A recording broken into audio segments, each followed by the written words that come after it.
आणि आता रावसाहेब दानवे यांच्या संदर्भातली बातमी, त्यांचं वादग्रस्त वक्तव्य आल्यावर आता त्यांच्या संदर्भात चीड व्यक्त होते। जालन्यातनं बातमी येते, 5 लाखांचं बक्षीस जाहीर करण्यात आलंय रावसाहेब दानवे यांची जीप कापून आणणाऱ्याला। दत्ता कदम या शेतकरी संघटनेच्या प्रदेश उपाध्यक्षांनी ही ऑफर दिली। रवी मुंडे आपल्या सोबत आहेत। रवी, काय म्हणणं आहे नेमकं त्यांचं?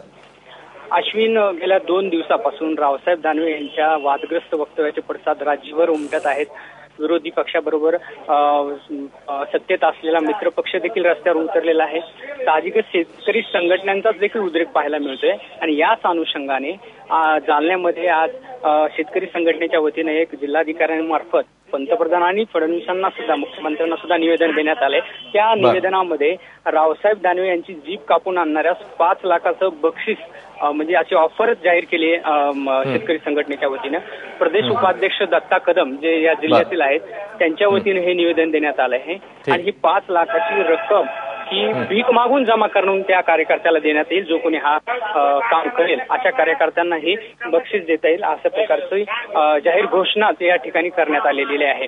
विशेष म्हणजे नांदेडमध्ये देखील राष्ट्रवादी युवक काँग्रेसच्या अध्यक्षांनी देखील अशाच प्रकारची घोषणा केली। रावसाहेब दानवे यांच्या तोंडाला काळं फासण्यात 5 लाखाचं बक्षीस देखील त्यांनी जाहीर करून टाकलंय।